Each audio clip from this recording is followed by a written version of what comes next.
তো আজকে আমরা আলোচনা করব অ্যাকাউন্টিং ডিপার্টমেন্টের থার্ড ইয়ারের অ্যাডভান্স অ্যাকাউন্টিং নিয়ে, অ্যাডভান্স অ্যাকাউন্টিং অন যেটাকে বলে। তো এর একদম সর্বশেষ অধ্যায়, যেটার নাম হলো অ্যাকাউন্টিং ফর ব্যাংক্রাপসি বা দেউলিয়া সম্পর্কিত হিসাব। এটা নিয়ে আজকে আমরা আলোচনা করব। তো এটার জন্য ভালো হয় যারা ভালো প্রস্তুতি নেবে আর কি। এই আজকের ভিডিওটা দুইজনের জন্য মেক করা। সো এই জন্য আমি এই কথাটা বলতেছি, যারা ভালো প্রস্তুতি নেবে তারা এই যে মূল বই ফলো করতে পারে, মূল বই যে অঙ্কগুলো আছে তারা দেখতে পারে নিয়ম ঠিক রেখে। আর বাদ বাকি যারা অঙ্ক করবে আর কি, তারা চাইলে এই টেস্ট পেপার ফলো করতে পারে। টেস্ট পেপারের সুবিধাটা কি, যেখানে এখানে খুবই কম ম্যাথ আছে, আর এগুলো বোর্ডে রিপিটেড ম্যাথ, বেশিরভাগ বোর্ডের মতো করে ম্যাথে আসে, যে বোর্ডে যেগুলো থাকে ওইগুলোই বেশিরভাগ আসে, ঠিক আছে, রিপিট করে আর কি। তো আমরা ডিরেক্টলি যদি অঙ্কে চলে যাই, আমি আজকে শুরুতেই মানে একটা ভালো অঙ্ক দিয়ে দেখাবো, যেটাই সব কিছু আছে স্ট্যান্ডার্ড একটা ম্যাথ, না হলেই অঙ্ক বোঝা যাবে না। শুরুতেই মানে সবটুকু দিয়ে বোঝাবো আর কি। তো আমাদের যে অধ্যায় যেটা, এই যে এখানে এই যে অ্যাকাউন্টিং রিলেটিং টু ব্যাংক্রাপসি, ঠিক আছে, মানে দেউলিয়া সম্পর্কিত হিসাব আর কি এখানে আমাদের। তো এখন যদি আমরা একটুখানি বলি দেউলিয়া মানেটা কি। এখন দেউলিয়া মানেটা হলো অনেক সময় অনেকজন আর কি, যারা ব্যাংক থেকে লোন নেয় বা অনেক জায়গা থেকে টাকা হাওলাত নেয়, নিয়ে ব্যবসা পরিচালনা করে, ঠিক আছে। তারপরে কি হয় যে তাদের ব্যবসাটা অনেক সময় লস হয়, লসের কারণে বা অন্য কোনো কারণে, আদার সাইড কোনো কারণে সেই ব্যবসা অনেক লস হলে এটাই দেখা গেলো সেই ব্যাংকের লোন, তারপরে তার অন্য যে যে জায়গা থেকে সে লোনগুলো নিয়েছে সেই লোনগুলো সে পরিশোধ করতে অক্ষম হয়ে যায়। সো তখন ব্যাংক তাকে দেউলিয়া ঘোষণা করে দেয়, যে সে আর টাকা পয়সা দিতে পারবে না, তার যা সম্পত্তি আছে বা যা আছে তাই বেচে কেনা করে এই দিনাগুলো যতটুকু শোধায় আর কি, ঠিক আছে। এই অঙ্কটাও সেম তাই। তো দেউলিয়ার জন্য সরকার কিছু আইন করে দিয়েছে, সেই আইন অনুযায়ী আর কি আমাদের এখানে সেইভাবে আমাদের অঙ্কগুলো করে দেখাতে হবে, যে একজন দেউলিয়া হয়ে গেলে তার কাছ থেকে আমরা কত টাকা পর্যন্ত নিতে পারি বা তার থেকে আমরা কত টাকা তাদের ছাড় দিতে পারি। এখন এই জায়গায় মূলত আমরা মধ্যস্থতার অঙ্ক করব, ঠিক আছে। এখন এই যে দেউলিয়া যে সম্পর্কিত হিসাব, হ্যাঁ, এটা মূলত কোর্টে যখন ওঠে বা কোর্টে যখন এটা প্রকাশ করা হয়, তখন কোর্ট থেকে একজন দেওয়া হয়, মানে রিসিভার যেটা বলে। এক মিনিট, আমি এটা একটুখানি ক্লিয়ার হয়নি, আমি অনেক আগে করছি তো এটা আমার মনে নাই। হ্যাঁ, আমি সঠিক ছিলাম, রিসিভার ফি যেটা বলে, একজন রিসিভার আমাদের সাথে নিয়োগ করে দেয়। মানে এখন রিসিভারটার কাজ কি, এই যে সে খুঁটিয়ে খুঁটিয়ে এবার দেখবে যে দেউলা হয়ে গেছে, তার যে সম্পত্তিগুলো আছে, তার যে বাসা বাড়ি, তারপরে যার অন্য অন্য যে ব্যবসায়ী যে প্রতিষ্ঠানে যেসব আসবাবপত্র সামথিং অনেক কিছু যেগুলো আছে আর কি, তার অনেক জায়গায় অনেক শেয়ার কিনা থাকতে পারে, অনেক সামথিং সব কিছু মিলায় সে হিসাব করে দেখবে যে তার কত টাকা সে দেউলা দিতে সক্ষম আছে আর কি, ঠিক আছে। আর বাদ বাকি টাকা সে দিবেন। আবার রিসিভার যে এরও কিছু এখান থেকে কমিশন দিতে হয়। তো এইটি যা বলবে তাই, আমরা এখন সেই রিসিভারের কাজটাই করব। আমরা এখন সেই রিসিভার, আর আমরা একজনের একজনের দেউলিয়া হিসেবে আমরা এখন দেখাবো। তো অঙ্কগুলো বুঝতে হলে সব থেকে আগে আমাদের যেটা দেখতে হবে, এখানে কিছু গাণিতিক সূত্রাবলী আছে। এই সূত্র অনুযায়ী আমাদের এখানে একটা ছক আছে যেটা বলে ডেফিসিয়েন্সি অ্যাকাউন্ট। আর এরপরে আমাদের আছে যেটা সব থেকে গুরুত্বপূর্ণ, যেখানে সবার সমস্যা, সেখানে আমাদের এই যে এই পাশে আমি আশা করি দেখতে পাচ্ছ আমার হাতের এখানে, সেটারে আমাদের বলে স্টেটমেন্ট অফ অ্যাফেয়ার্স অফ, ঠিক আছে, statement of affairs of. So এটা আমাদের শুরুতে করতে হয়, শুরুতে মানে প্রথমে এটাই করতে হয়, তারপরে আমাদের করতে হয় যে অ্যাকাউন্ট অ্যাকাউন্ট হলো ডেফিসিয়েন্সি অ্যাকাউন্ট, এটা করতে হয়, ঠিক আছে। তো ওইটা হলো সব থেকে বেশি আমাদের এখানে ইম্প্যাক্ট ফেলে, এই যে স্টেটমেন্ট অফ অ্যাফেয়ার্স। তো এখানে আমরা এই ছকটা দেখেই বুঝতে পারছি আমাদের ছকটাও অনেকটা কঠিন, এখানে ছক কাটাটাও অনেক সময়। এই পাশে আরও একটা ছক হয় এই পাশে, তো সেই ছকটা আমার বইতে হয়তো ইউজ করে না, বাট এই পাশে একটা ছক হয়। এই পাশে ম্যাথে দেখা যাক ইউজ করছে কিনা, আমি এই পাশে দেখা হয়নি। হ্যাঁ, এই পাশে ম্যাথে আবার যে ইউজ করছে, ঠিক আছে, গ্রোয়াস লাইবিলিটিটা এই পাশে হয়, ঘর হয়। এই ঘরটার কাজ অতটাও ইম্পর্টেন্ট না, বাট এই ঘরটা দেওয়া উচিত।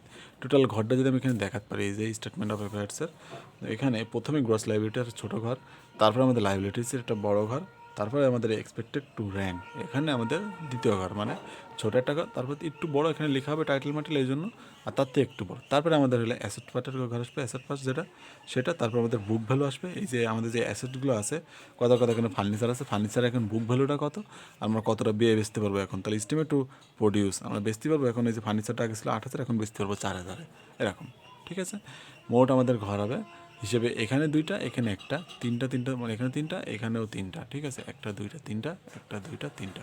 তো এই ম্যাথগুলো আমি রেফার করবো সবসময় আরে কাটতে পরীক্ষার খাতায়, তাহলে বেস্ট হবে। আশা করি শখের প্রবলেমটা দূর হয়েছে। এবার এখানে যদি আমরা একটুখানি রিসিভার ফিস সংক্রান্ত বা ডেফিসিয়েন্সি অ্যাকাউন্ট সম্পর্ক বা আনসিকিউর এগুলো যদি একটু দেখি আর একটু জুম করে দেখি, তো আমরা এখানে লক্ষ্য করতে পারছি যে এখানে আমাদের কিছু কথা উল্লেখ করেছে। আমি শুরুতে যেটা বলছিলাম, এই অঙ্কটা দুইটা আমাদের অঙ্ক করতে হয়, যেটা হলো স্টেটমেন্ট অফ অ্যাফেয়ার্স আর একটা হলো ডিফিসিয়েন্সি অ্যাকাউন্ট। সো এই স্টেটমেন্ট অফ অ্যাফেয়ার্স করার জন্য আমাদের মোট তিনটা, অনেক সময় চারটা ওয়ার্কিং করতে হয়, ঠিক আছে, ওয়ার্কিং। সো এই জায়গায় সে কী কী রয়েছে এখানে, এই যে এখানে বলেছে ক্লাসিফিকেশন অফ ক্রেডিটর্স। এখন এক নম্বরে রয়েছে ফুললি সিকিউরড। এখন ফুললি সিকিউরড কোনগুলা, এখন অনেক সময় আমাদের লোনগুলো থাকে এখানে ফুললি সিকিউরড থাকে, মানে লোনে উল্লেখ করা থাকে যে এই লোন এইভাবে আমরা অন্যভাবে শোধ করতে হবে, মানে দেওয়াই লাগবে, মাস্ট বি মাস্ট। তো সেইগুলো ফুললি সিকিউরড, মানে ওখানে টাকা আমরা ফুললি পাবো আর কি, এই জন্য এটা ফুললি সিকিউরিটির কথা বলেছে। তারপর পার্টলি সিকিউর, মানে এখানে পার্টলি সিকিউর ক্রেডিটর বলতে আমাদের যেইগুলো আর কি অল্প, মানে মাঝামাঝি আর কি, যে মাঝামাঝি পর্যন্ত সেটা সিকিউর, আবার মাঝামাঝি সেটা আনসিকিউরড, মানে দুটো সংমিশ্রণে আর কি এটা পার্টলি সিকিউর। সেটা এই যে ধরো আমার একটা 10,000 টাকা দামের একটা লোন আছে, সেখান থেকে 5,000 টাকার আমার একটা কোনো কিছু জমা দিয়ে আছে, মানে আমরা যখন ব্যাংক থেকে লোন নিই আমাদের কিন্তু সেখানে কিছু জমা দিতে হয়, এটা তো আমরা সবাই জানি, ঠিক আছে। ব্যাংকে তো এমনি মানে যা অনেক সময় অনেক বড় টাকা, তো 20-30 হাজার টাকার হিসেবে আমরা যাচ্ছি না। আমরা যদি দেখা গেলো 2 লাখ টাকাও যদি ব্যাংক থেকে লোন নিই, তাহলে কিন্তু আমাদের অবশ্যই আমাদের নিজের কোনো কিছু ব্যাংকে জমা দিতে হয়, ঠিক আছে। এখন এই 2 লাখ টাকা থেকে যদি আমরা যে জিনিসটা জমা দিয়েছি তার মূল্য বেশি থাকে, তো সেটাকে আমাদের বলবে যে ফুললি সিকিউরড। ধরো আমরা জমা দিয়েছি আমাদের 1 বিঘা জমির কাগজপত্র এখানে জমা দিয়েছি, দিয়ে 2 লাখ টাকা লোন নিয়েছি। হলো 2 লাখ টাকা, আমাদের জমির মূল্য দেখা গেলো 3 লাখ টাকা, আর আমরা লোন নিয়েছি 2 লাখ টাকা। সো ওই সময় বলবে যে এটা ফুললি সিকিউরড ক্রেডিটর্স। আশা করি বুঝতে পারছি। আর পার্টলিটা কি, দেখলাম আমরা 2 লাখ টাকা লোন নিয়েছি, বাট আমরা যে ব্যাংকে যেটা জমা দিয়েছি সেটা আমরা জমা দিয়েছি ধরো 1 লাখ টাকার একটা কী বলবো, 1 লাখ টাকা তো জমি হয় না ওইভাবে, ধরো জমির কনসেপ্টে যাচ্ছে, জমি কনসেপ্টে যায়, ঠিক আছে। বা 1 লাখ টাকাটা গহনায় যায়, ঠিক আছে। বা একটা গহনা, একটা চেন জমা দিয়েছি যেটার মূল্য 1 লাখ টাকা, আমরা ব্যাংক থেকে লোন নিয়েছি 2 লাখ টাকা, 2 লাখ টাকা লোন নিয়ে 1 লাখ টাকা জমা রেখে দিয়েছি ওখানে, ঠিক আছে। তো এটারে বলবে পার্টলি সিকিউর, মানে আমাদের যে লোন নেবো তার থেকে কম হতে হবে। আর তারপরে কিছু রয়েছে যেখানে প্রিফারেন্সিয়াল ক্রেডিটর্স, এখানে কিছু কথা উল্লেখ এরা করেও দিয়েছে, যেটা হলো স্টাফ স্যালারি 6 মান পর্যন্ত, তারপরে এনি গভর্নমেন্ট ডিউ। এখন এই প্রিফারেন্সিয়াল ক্রেডিটর বলতে আমাদের যে গভর্নমেন্টের কাছে যে টাকাগুলো থাকবে সেইগুলো মাস্ট দেওয়া লাগবে, ঠিক আছে। ওইটার কোনো সুযোগ নাই যে তুমি দিবা না, এরকম কোনো সুযোগ নাই। আর স্টাফ স্যালারি তোমার আন্ডারে যে কাজ করবে তারও তো তোমার দেওয়াই লাগবে টাকা, কারণ তার টাকা দেওয়ারই নাই, কিন্তু এখানে বলেও দিয়েছে 6 মান্থ, এটা মনে রাখতে হবে, ঠিক আছে। 6 মান্থ পর্যন্ত তার টাকা তুমি দিতে পারবা, তার ওভার হয়ে গেলে তোমার টাকা দেওয়া লাগবে না, ঠিক আছে। তাহলে কারো 1 বছর টাকা তোমার কাছে পাবে, বাট তার 1 বছর দেওয়ার দরকার নেই, তুমি তার 6 মাস পর্যন্ত দিতে পারবা। যেহেতু তুমি দেউলিয়া হয়ে যাচ্ছ, তোমার কাছে কোনো টাকা পয়সা নেই, তো সরকার তোমার এই নিয়মটা করে দিয়েছে। তারপরে এই দুটো সিকিউরিটির পরে আমাদের আছে আনসিকিউরড ক্রেডিটর্স, মানে আমাদের যেটা সম্পূর্ণ আনসিকিউরড, যেখানে আমাদের কোনো সিকিউরিটি নাই। ওই দুটো যে সিকিউরিটি ছিল, যে ওখান থেকে ব্যাংক যদি আমাদের 2 লাখ টাকা তুলতে চায়, তো 1 লাখ টাকার গহনাটা রেখে দিয়ে সে তার কিছু টাকা তো সে আদায় করতে পারছে, আর 1 লাখ টাকা মার গেলেও। বাট এই জায়গায় আনসিকিউরিটির ক্ষেত্রে ওরকম কোনো সুযোগই নাই, যেখানে কোনো কিছু জমা দিয়ে দেওয়া থাকে না, জাস্ট এমনি মুখে মুখে টাকা হাওলাত অনেক সময় হয় না, সেটা। তো এখানে আমাদের আসে বিশেষ করে আমাদের যে ব্যবসা বাণিজ্য করতে গেলে যে বাকিতে দেনা দেখা ওইগুলা account payable for good purchase, যেখান থেকে আমরা পণ্য কিনছি আমাদের এর জন্য, সেইখানে আমাদের কিছু টাকা পাওয়া ছিল, সেই টাকাটা তো দিতেই পারবো না, কোনো সিকিউরিটিও নেই। তো বিল পেয়েবলও সেম। ওয়াইফ লোন, এইটা নিয়ে অনেক কথা আছে, ওয়াইফ লোন। মানে এই ওয়াইফ লোনের টাকাটাও কিছুটা এরকমই আসে, কারণ স্বামী যদি দেউলে হয়ে যায় সেই টাকাটা তো মানে বাতিল হয়ে যায়, তাই না। লাইবিলিটিস ফর বিল ডিসকাউন্ট, তারপরে এনি এক্সপেন্স ডিউ, ঠিক আছে। আশা করি অঙ্ক করতে করতে আমরা বুঝতে পারবো। তারপরে এইখানে আর একটু কিছু কথা সংগত বলেছে, এটা আমাদের খুবই মনে রাখা উচিত, এটা নিয়ে সবার কনফিউশন থাকে, এই যে রিসিভার ফিস নিয়ে। এখন সরকার থেকে যে রিসিভারটা আমাদের জন্য নিয়োগ করবে, তারা তো কিছু ফিস দিতে হবে, তাই না। সে তার এমএমই কাজ করবে না, তারা টাকা দিতে হবে একটু, কিছু মানে কমিশন যেটা বলে ফিস। তো এখন আমাদের এখানে কিছু উল্লেখ আছে, এই উল্লেখ অনুযায়ী আমাদের সেভাবে দিতে হবে। লিখেছে যাবতীয়, এই যেখানে লিখেছে যাবতীয় বন্ধকযুক্ত সম্পদের উপর রিসিভার ফিস পাবে 4%। মনে রাখতে হবে যাবতীয় যে বন্ধকগুলো আছে তারপরে সম্পদের পর রিসিভার 4% সে ফিস পাবে। তারপর লিখেছে বন্ধকবিহীন, মানে যার কোনো বন্ধক নেই, মানে বন্ধকবিহীন বলতে এই যে এইগুলা বন্ধকবিহীন আনসিকিউর, ঠিক আছে। এখানে সে পাবে প্রথম 10 লাখ টাকার উপরে 10%, সে প্রথম 10 লাখ টাকার উপরে 10% পাবে। আর 10 লাখ টাকার উপরে যে যদি 2 কোটি টাকা হয়ে যায়, মানে 10 লাখ টাকার উপরে যে 11 লাখ টাকা থেকে শুরু বা 10 লাখ 1 টাকা থেকে শুরু এরকম, ঠিক আছে।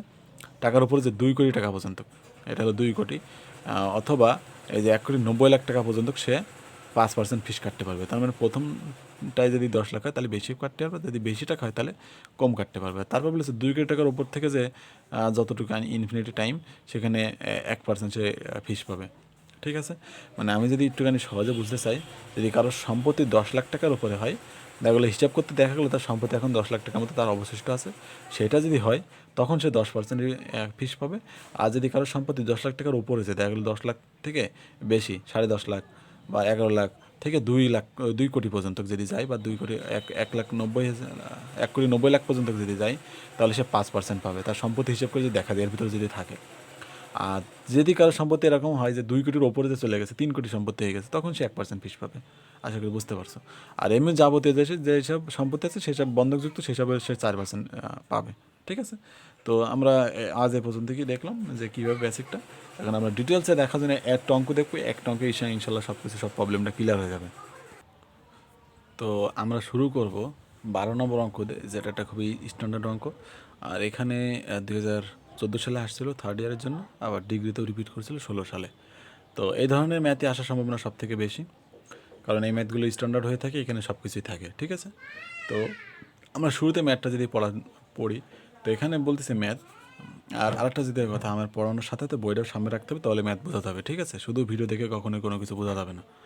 বলেছে mister Hakim is the declare the in solvent, he supplies ইউফ্লেম দ্য ইনফরমেশন অ্যাজ জানুয়ারি 30, 2015, ঠিক আছে। এখানে আমাদের কিছু কথা বলে দিয়েছে যে সে পুরোপুরি দেওয়া হয়ে গেছে, তার যে সাপ্লাইগুলো আছে সেগুলো জানুয়ারি 30, 2015 সেটা এখানে উল্লেখ করে দিয়েছে। তো কী কী আছে সেটাকে যদি দেখি, বলেছে ক্যাশ ইন হ্যান্ড রয়েছে 100 টাকা, মাত্র 100 টাকা ক্যাশ রয়েছে, লাইক আমার থেকে কম, আমার তো একেবারে নাই, ঠিক আছে। তারপরে ফার্নিচার রয়েছে, আবার এখানে একটা কথা ব্র্যাকেটে উল্লেখ করা রয়েছে এক্সপেক্টেড টু রিয়ালাইজ টাকা 3500।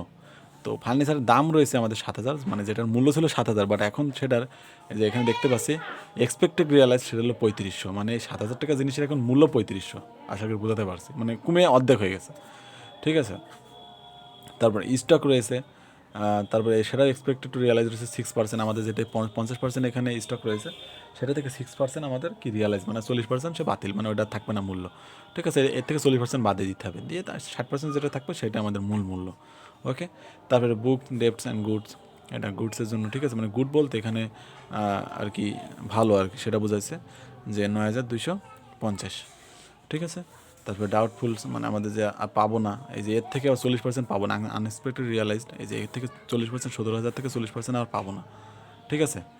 মানে ডাউটফুল যেটা সেটা। বিল রিসিভেবল এখন 5,250 ব্যাড, তাহলে এর থেকে 5,250 বাদে দিতে হবে, ব্যাড হয়ে গেছে, মানে এটা পাবো না।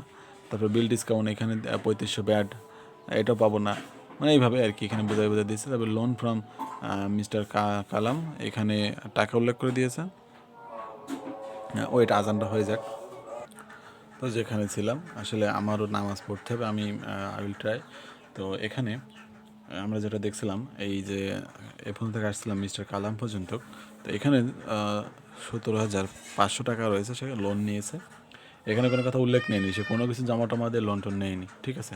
তারপরে ক্রেডিটর্স ফর গুডস, এখানে কিছু টাকা রয়েছে যেটা হলো 5200, এই 52,500। তো এই টাকাটা কিন্তু আমাদের আনসিকিউর, ঠিক আছে। এই যে ক্রেডিটর্সগুলো এগুলো আনসিকিউর হয়, কারণ এর সাথে আমরা যে পাওনাদারগুলো আমাদের যেগুলো আছে সেগুলো কিন্তু আসলে তাদের কোনো কিছু দিয়ে বা তাদের কাছ থেকে কোনো কিছু রেখে আমাদের করতে হয় না, লোন নিতে হয় না। সো এখানে আমাদের বুঝতে পারছি। তারপরে salary due to the clerk, আমাদের যে ক্লার্ক ছিল তার স্যালারি হচ্ছে 4 মান্থের। তো আমরা একটু আগে দেখছিলাম যে 6 মান্থ পর্যন্ত দেওয়া যাবে, তাহলে 4 মান্থ, তাহলে 4 মান্থে টাকা দিয়ে দিতে হবে 800 টাকা।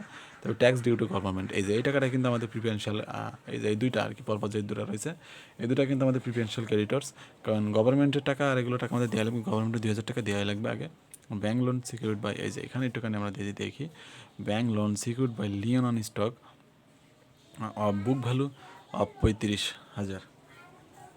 আমাদের যে এখানে যে এটা আছে, এই যে স্টক এখানে দেখতে পাচ্ছ আমার আঙুলে, এখানে স্টক 60%।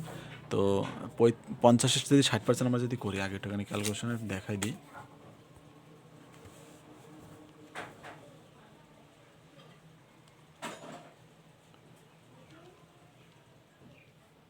এই যে এটা ছিল আমাদের মূল মূল্য, হ্যাঁ, মানে 50,000 টাকা। এখন এর 60% আমাদের এখন হাতে আসে, আর 40% আমাদের সেটা হয়ে গেছে, আনরিয়েলাইজড হয়ে গেছে। তাহলে এখানে কিন্তু ওই বাদ দিলে 30,000 হয় সামথিং, তাই না? 30,000। কিন্তু আমাদের এখানে একটা কথা উল্লেখ দিয়েছে যে 35,000 টাকার সেই স্টক এখানে লোন, ব্যাঙ্ক লোন নেওয়ার সময় 35,000 স্টক সেখানে জমা দিয়ে তারপর লোন নিয়েছে 17,500 টাকা, ঠিক আছে?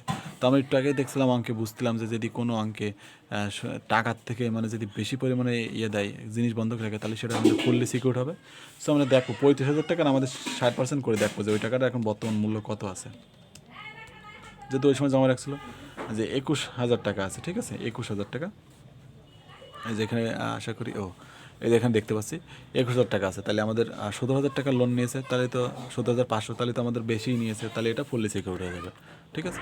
এটা ফুললি সিকিউর। তারপর লেস থ্রু বেডিং, এগুলো জাস্ট অন্য কনসেপ্ট। তারপর নিচে কিছু কনসেপ্ট বলেছে, দে মিস্টার হাকিম বিজনেস 5 years এগো উইথ ক্যাপিটালস, টাকা 45,000, তার ক্যাপিটাল ছিল 35,000 অ্যান্ড ড্র টাকা 10,000 ইস ইয়ার। সে 10,000 টাকা করে তো উত্তোলন করেছে, তার 45,000 টাকার এর ভিতরে। তারপরে during the years of the made profit 10,050, সে এই বছরে 10,050 টাকা প্রফিট করেছিল। তারপরে রিলাইজেশন এক্সপেন্স অফ দ্য এস্টিমেটেড টাকা 2,000, সে অন্য অন্য সব খরচ টরচ এগুলো 2,000 টাকা সে করছে, ঠিক আছে? তারপরে আমাদের যদি শুরুতে আমি বলছিলাম যে আমাদের স্টেটমেন্ট অফ অ্যাফেয়ার্স করতে গেলে আমাদের মোট 3টা বা 4টা, আমাদের বেসিক্যালি 4টা হিসাব করা হয়, বাট 3টা, অনেক সময় 2টাও থাকতে পারে, 4টা আমাদের প্রশ্নে বুঝতে হবে কী কী আছে। তো আমরা এখানে একটা শুধু দেখলাম যে ফুললি সিকিউর রয়েছে, তাহলে শুরুতে আমরা ফুললি সিকিউর যদি দেখি, এখানে এরাও করেছে, সেখানে ফুললি সিকিউর আমাদের এসে এভাবে লিখে দিতে হবে, workings calculation of fully secure creditors. তো আমাদের ব্যাঙ্ক লোন আমাদের এখান থেকে ফুললি সিকিউর এখানে, তাহলে ব্যাঙ্ক লোন এখানে 35,000 টাকা 60% করে 21,000 টাকা আমাদের ভ্যালু। এই যে আবার ঘরটাও দেখতে হবে, এটা অ্যামাউন্ট অফ লোন আর এখানে ভ্যালু অফ সিকিউরিটিস, আমরা যেটা জমা রাখছি সেটার দেখবো। আর বাদ বাকি মানে যেটা এখন মূল্য কত আছে, তাহলে আমরা 17,000 টাকার ব্যাঙ্ক লোন নিয়েছে, আর সেটার আমরা জমা রেখেছি যেটা, সেটার মূল্য আছে 21,000 টাকা। তার মানে আমাদের লোনের থেকে মূল্য বেশি। আর আমি বলছিলাম বন্ধক ঋণের এখান থেকে সে 4% করে রিসিভার অলওয়েজ টাইম ফি পাবে। তো আমাদের এই টাকার পরে অলওয়েজ এজের পরে ফি পেয়ে গেল 840 টাকা, এই টাকার পরে 840 টাকা ফি পেয়ে গেল, ঠিক আছে? পেয়ে টোটাল এখানে 17,500, এখানে 20,160, এই টাকাটা আমাদের কাজে আসবে, এই টাকাটা নট, ঠিক আছে, এই টাকাটা কাজে আসবে। তো 20,160 টাকা এখন হয়ে গেল তার মূল্য, 4% সে ফি দেওয়া গেলো। এটা কিন্তু অঙ্কের নিয়ম, 4% ফি দেওয়া লাগবে প্রতিটা বন্ধকের জন্য। আর ওই পাশে সম্পত্তির জন্য 10% আছে 10 লাখের ওপর, ওই পর্যন্ত ওইগুলো আমরা দেখছিলাম। তা এরপর তো আমরা একটাও দেখলাম না যে কোনো ফুল মানে পার্লি যে হলো যে সিকিউরগুলো আছে ওইগুলো দেখলাম। আমি একটাও দেখিনি, কারণ কি মানে প্রশ্ন যখন পড়ছিলাম তখন আমরা দেখছিলাম যে এখানে শুধু একটাই শুধু লোন দেওয়া রয়েছে, যেটা ফুললি, আর সেরকম কোনো লোন বা কারোর কাছ থেকে কোনো কিছু নেই না। একটা কালামের কাছ থেকে লোন নিয়েছে, বাট ওখানে কোনো কিছু নেই, উল্লেখ করা নেই। সো ওইটা এখানে আনবো না, ওইটা কোনো কিছু যেহেতু জমা রাখিনি, সো এটা আমাদের আনসিকিউরড হয়ে যাবে, ঠিক আছে? যদি কিছু জমা রাখতো, যদি এই যে 17,500 এর থেকে যদি কমে হতো, তাহলে 15,000 টাকা জিনিস যদি জমা রাখছে, তাহলে সেটা পার্লি হতো। তাহলে এখানে কোনো পার্লি সিকিউর নেই, তাহলে আমরা ডিরেক্টলি আনসিকিউরে চলে যাবো, যে দেখি আনসিকিউরিটি কী কী আছে। তাহলে যে ডাইরেক্ট আনসিকিউরিটি চলে আসলে, এবং ঘর যে ক্যালকুলেশন অফ আনসিকিউরড ক্রেডিটার্স, এখানে gross liabilities expected to rank, এটা মনে রাখতে হবে, gross liabilities expected to rank, expected to rank মনে রাখতে হবে, বারবার করে এগুলো মনে রাখতে হবে। তো আমাদের প্রথমে বলছিলাম এখানে ক্রেডিটার্স গুটে আসবে, যেখানে আমাদের পণ্য যে এখানে রয়েছে, যেটা আমরা কখনোই কোনো কিছু জমা দিয়ে রাখি না, যেই জিনিসগুলো কখনো জমা না দিয়ে লোন টোন করাবে সেটা আনসিকিউরড। সো ওইটা আমাদের টাকা যে 52,500, এটা 52,500। বিল ডিসকাউন্ট, এটা আমাদের কিন্তু বিল ডিসকাউন্ট এখানে আসে সবসময়, এটা মনে রাখতে হবে, বিল ডিসকাউন্ট এখানে অলওয়েজ টাইম আসে। তো বিল ডিসকাউন্ট আমাদের এখানে ছিল 10,500 টাকা, 10,500, এখন আমাদের সেটার ব্যাড হয়ে গেছে 3500। কি আনলি? 3500, ঠিক আছে? এটা এখন সরি, আসলে আমার ভাই যে চলে আসছিলো, এই কারণে এখানে একটু ডিস্টার্ব হয়ে গেল। তো আমরা যেটা দেখছিলাম, তো আমাদের আনসিকিউরিটির ভিতরে আমাদের দেখতে হবে বিল ডিসকাউন্ট অলওয়েজ টাইম আসে। আমাদের এখন 10,000 টাকা আমাদের যে বিল ডিসকাউন্ট ছিল, তার থেকে আমাদের 3500 টাকার আবার ব্যাড আছে, ঠিক আছে? সো আমাদের এই যে এই টাকাটা আমরা মূলত পাবো, আর এই টাকাটা আমাদের পুরো ভোগাস হয়ে গেছে, ঠিক আছে? সেটা এখানে বিল ডিসকাউন্ট 10,500, আর আমাদের এখন এক্সপেক্টেড র্যাঙ্ক আমাদের 3500 টাকা আছে, আর ঠিক আছে? 3500 টাকা আছে, 10,500 থেকে 3500 টাকা আছে। আবার এই কথাটা যদি এখানে উল্লেখ থাকতো তাহলে আর একটা কথা ছিল, সেটা কিন্তু যেহেতু নাই তো সেটা পরের অঙ্ক দেখবো।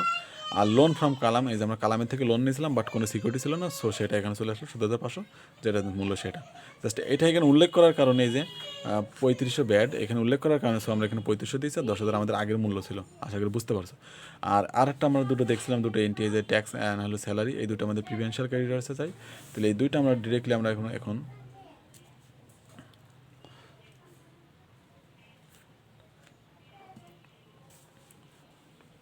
এই যে ডিরেক্টলি আমরা এখানে ক্যালকুলেশন অফ প্রিফারেন্সিয়াল ক্রেডিটর্স, আমাদের এখানে স্যালারি টু ডিডাক্টস আমাদের 800 টাকা, 4 মাসের বেতন ছিল, আর ট্যাক্স ছিল 2,000 টাকা, এটা 2,000, এটা তো দেওয়া লাগবে। সো এই জন্য এখানে কোনো এক্সট্রা কোনো ঘর কাটতে হয় না, ঠিক আছে।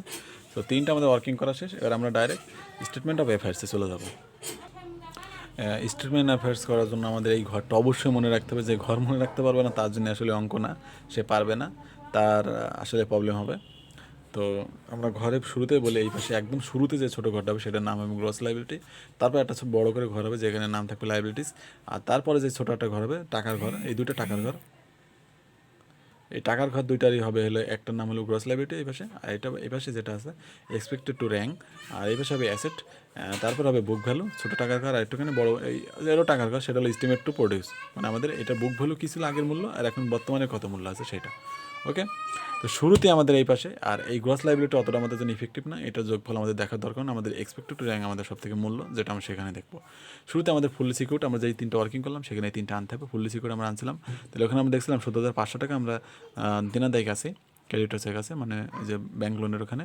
বাট আমাদের যে সিকিউরিটির আছে সেখানে কিন্তু রিসিভার ফি বাদ দিয়ে 20,160 টাকা আমরা এখানে পাবো আর কি, ঠিক আছে, মানে সেখানে জমা রাখছি। তো আমাদের তাদের লোন যদি পুরোপুরিও দিয়ে আমাদের তাহলে বাদ বাকি যে 2,660 টাকা আমরা এখনও এক্সট্রা এখানে আমাদের আছে আর কি, ঠিক আছে, আশা করি বোঝাতে পারছি। মানে 17,500 টাকা দিয়েও মানে আমার যেতটুকু দিন আসে, তার ব্যাংক তো আমাদের বেশি টাকা তো নিবে না, যার যতটুকু সে ততটুকু নেবে। তো বেশি থাকে, এটার নাম থাকে সারপ্লাস অ্যাজ পার কন্টা, এটা মনে রাখতে হবে, সারপ্লাস অ্যাজ পার কন্টা এই ফুললির জন্য যেটা বেশি থাকে, অতিরিক্ত যেটা থাকে। তাহলে এখানে আমার 2,660 টাকা আমাদের এক্সট্রা টাকা আছে, এই টাকাটা তো আমরা ওখান থেকে পাবো, তাহলে সারপ্লাস অ্যাজ পার কন্টা এখানে আমরা পাবো এটা।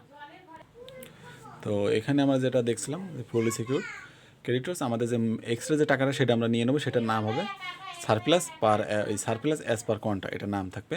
আর এই পাশে আমাদের যে মূল যে টাকাটা গ্রস লাইবিলিটি সেটা আমাদের লিখতে হয় 17,500, ঠিক আছে। আর এই পাশে কোনো কিছু লেখার দরকার নেই আপাতত। তারপরে আমাদের হয় আমরা আনসিকিউর আনতে পারি বা প্রিফারেন্সিয়াল আনতে পারি, যেটা খুশি, যদি পারলে সিকিউর থাকতো তাহলে পারলে সিকিউর আনতাম, এবং ওটা যেহেতু নেই, যেহেতু নেই, তাহলে আমরা এটা আনছি। তো এখানে আমরা প্রিফারেন্সিয়াল ক্রেডিটর্স যেটা আমাদের, তো এই টাকাটা ডিরেক্ট দেওয়াই লাগবে, তাই না। তাহলে এই টাকাটা এই যে 2,800, এটা ক্রেডিটর যেটা ছিল 2,800, এটা ওপরে ঘরে লিখলে ভালো হতো, বাট এখানে লিখছে। তারপরে এখানে আমাদের এই যে যেহেতু ফুললি এটা পুরো টাকাই দেওয়া লাগবে, এই জন্য এটার নাম থাকবে ডিডাক্ট অ্যাজ পার কন্টা, মানে এই টাকাটা আমাদের দেওয়াই লাগবে 2,800 টাকা, সো এটা নীল, ঠিক আছে। এখানে আমাদের এক্সট্রা কোনো টাকা পানাপানি নেই, এখানে আমার এটা দেওয়াই লাগবে। ওকে, তারপরে আনসিকিউর্ড ক্রেডিটর্স, এখানে আমাদের টাকা রয়েছে 73,500, আমার এই পাশে যোগ করে, ঠিক আছে, যোগ করে পাইছি কিন্তু এটা 73,500, আমার এই পাশে যে ওয়ার্কিং করছি না, ওখানে আশা করে দেখলে বুঝতে পারবো, এখানে যোগ করে এখানে আনছি। এবার এর থেকে আমাদের যে বুক ডেপ্টস আর কি, আমাদের কিছু ব্যাড রয়েছে, ঠিক আছে, আর ডিটেক্ট অ্যাজ পার কন্টা, এটা এখানে যেটা আমরা এই টাকাটা আমরা দিতে পারবো না আর কি, পাবেও না, এই যে বুক ডেপ্টস যেটা 2,800 টাকা, এই পাশে একটুখানি দেখানোর ট্রাই করতেছি। আমি ওই পাশে পুরো অঙ্কটা পড়ে দেখলাম, আসলে এই ধরনের এটা এই রিলেটেড কোনো আমাদের ওখানে এন্ট্রি নেই, সো এটা আমাদের এখানে আনার কোনো দরকারই নেই। 2,800 টাকা এরা কই পাইছে, কী করেছে আমরা জানি না। আমরা ডিরেক্ট বিশেষ করে আনসিকিউর্ড ক্রেডিটর্স এটাই আসে, এই টাকাটাই আসে, এখানে ওই টাকাটাই বসে যায়, যে টাকাটা হচ্ছে ওইটাই বসে যায়, আর কোনো টাকা বসে না। এখানে অনেক সময় আমাদের ওই যে ইয়েটা দেখে এলো গ্রস লাইবিলিটির ঘরে একটা টাকা থাকে, সেই টাকাটা আবার দেখায়, তো এরা এখানে ডিরেক্ট ওই টাকাটাই দেখাইছে, আমি দেখাচ্ছি কোন টাকাটা দেখায়। সেটা হলে যে আনসিকিউর্ড ক্রেডিটার এখানে যে এই যে গ্রস লাইবিলিটির এখানে যে 80,500 টাকা না, ওইটা ওখানে দেখাতে হয়, আর এই টাকাটা এই পাশে দেখাতে এক্সপেক্টেড র্যাঙ্কের এখানে, ঠিক আছে।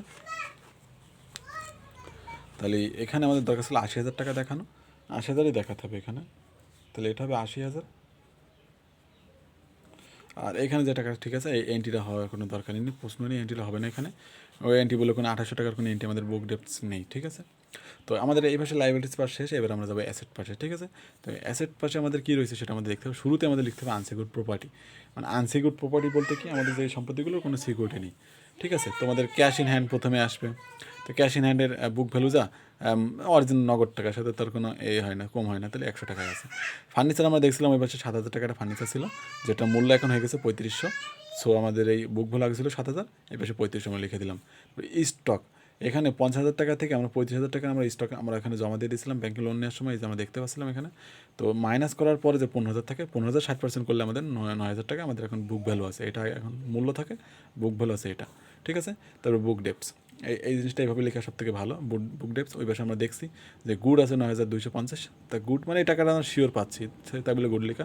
আর ডাউটফুল রয়েছে 17,000 টাকা, তার ভিতরে 6,800 টাকা ওখানে আমার কিছু করা রয়েছে, পার্সেন্টেজ বলা ছিল, সেখান থেকে 6,800 টাকা আমরা এখানে 17,000-এর পার্সেন্টেজ আশা করি অবশ্যই বলা রয়েছে যে এত পার্সেন্ট হলো মিনিমাম আমার মানে 40% আমাদের বলছিল যে ডেপস ডাউটফুল ডেপস, এই জন্য আমাদের এর ভিতরে 60% টাকা চলে গেল, যে 40% টাকা আর আছে, তাই সেই 6,800।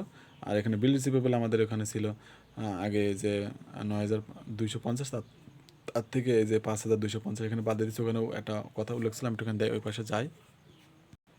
এই যে মাত্র যেটা দেখলাম, এই যে বিল রিসিভেবল আমাদের এই টাকাটা বাদ দিয়ে দিল, এই টাকা থেকে আমাদের যেখানে এই যে টাকাটা যেটা আছে এখান থেকে এটা বাদ দিয়ে দিল। আর এখানে বিল ডিসকাউন্টের এটা তো চলে গেছে।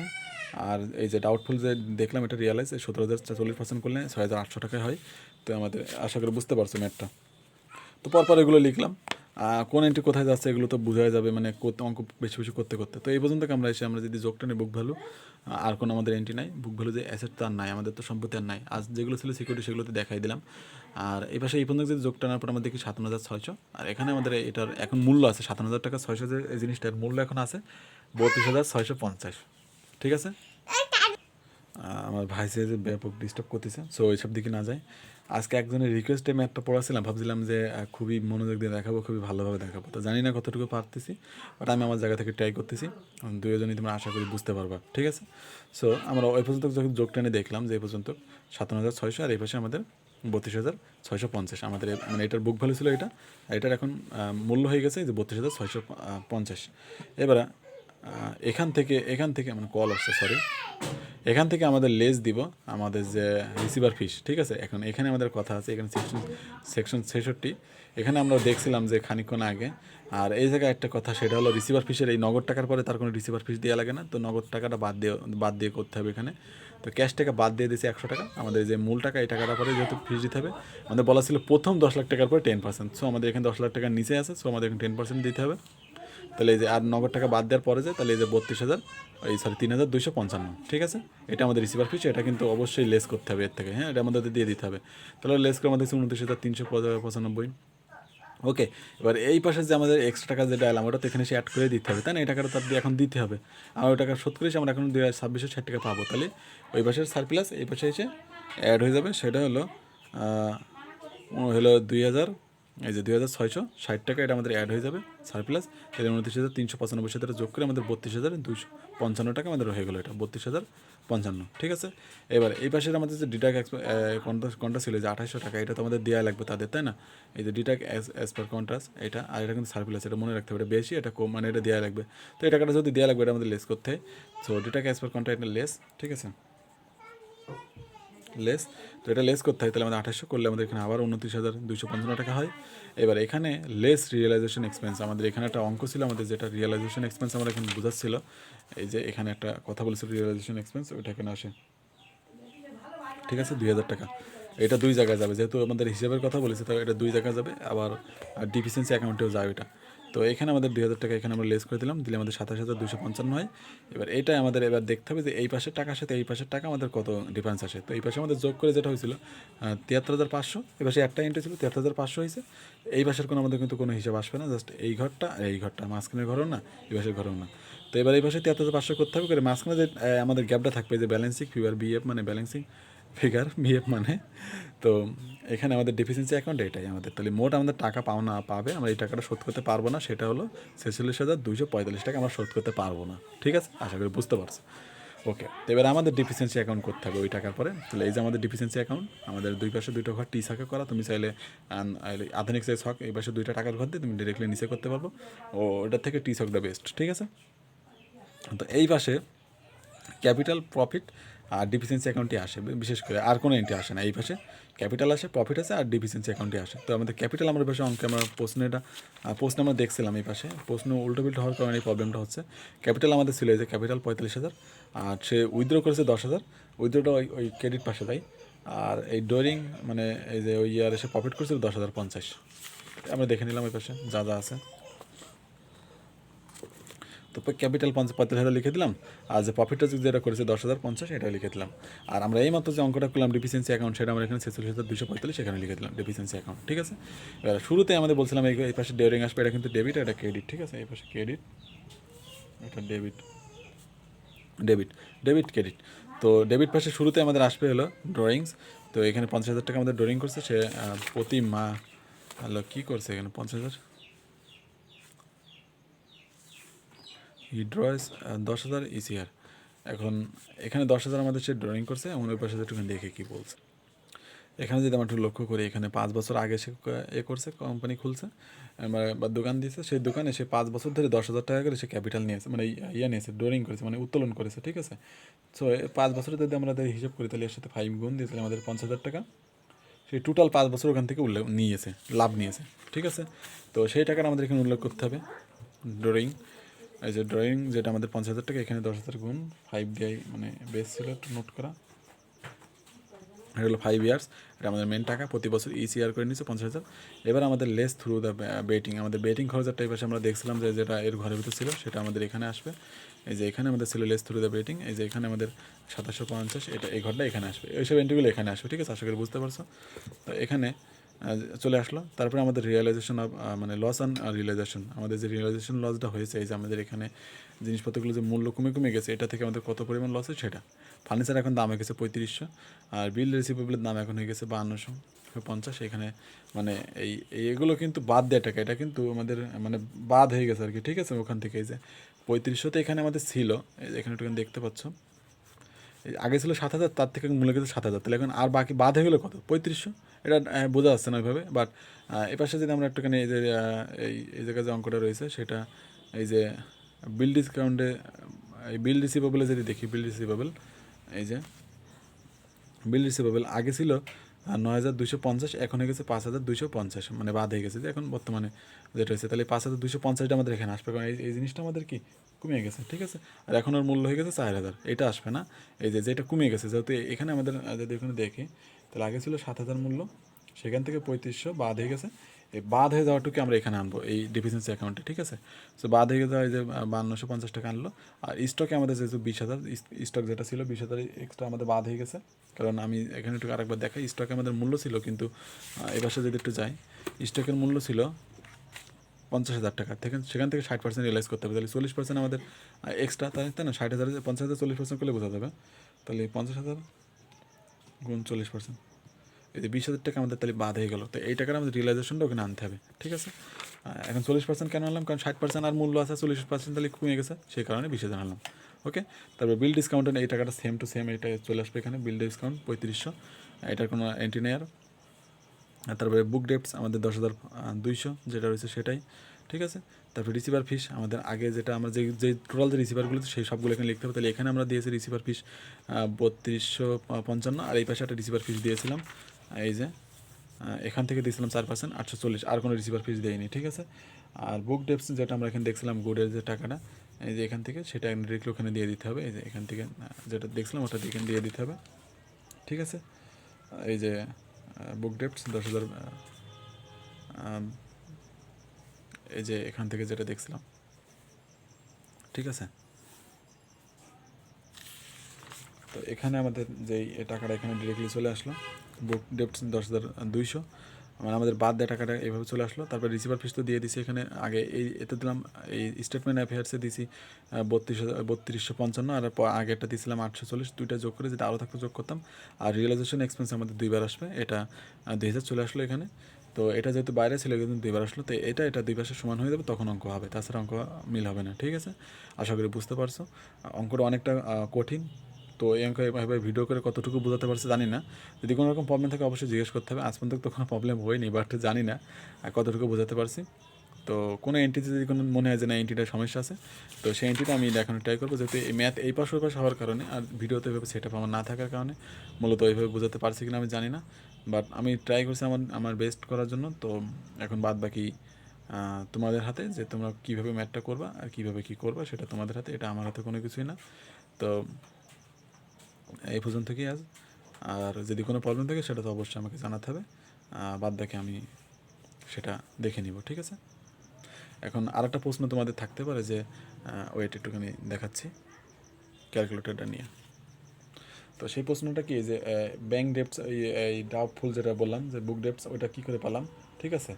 তো এখানে আমাদের যেটা ছিল 40%, আমরা এখানে লক্ষ্য করি, এখানে যদি আমরা একটু লক্ষ্য করি বুক টিপস এখানে 40% ছিল। তো এখানে আমাদের বাদ বাকি 60% কিন্তু সেটা আমার রিয়েলাইজেশন হয়ে গেছে, মানে এটা বাতিল হয়ে গেল, মানে টাকাটা আমরা পাচ্ছি না। সো এখানে আমাদের এই জায়গায় টাকাটা আমরা যদি লিখে দিই তাহলে এটা ক্লিয়ার হয়ে যাবে আশা করি। আমাদের মূল মূল্য ছিল 17,000, এখন 40% তো আছে মূল্য, আর 60% রিয়েলাইজেশন হয়ে গেছে। তো সো এটাই, তো এটা 60% করলে আমাদের 10,200 হয়, ঠিক আছে? আশা করি এই পর্যন্ত বোঝাতে পারছি সব কিছুই। তো আজ এই পর্যন্ত কি ক্লাসটা, আশা করি অনেক ভালো লেগেছে। আর এই অঙ্কটাই বুঝতে পারলে এই অধ্যায়তে সব অঙ্কই ক্লিয়ার হয়ে যাবে। তো এই অঙ্কটা একবার যদি প্র্যাকটিস করা যায় তাহলে আর কোনো প্রবলেম থাকবে না। তো আজ এই পর্যন্তই, ধন্যবাদ। আর এটা আর একজনের জন্য এটা মেক করছিলাম, সো তারাও ধন্যবাদ যে এই ম্যাথটা যদি সে বুঝতে পারে সে অবশ্যই আমাকে মেসেঞ্জারে বা কমেন্টে জানাতে হবে। আশা করি ধন্যবাদ, থ্যাংক ইউ।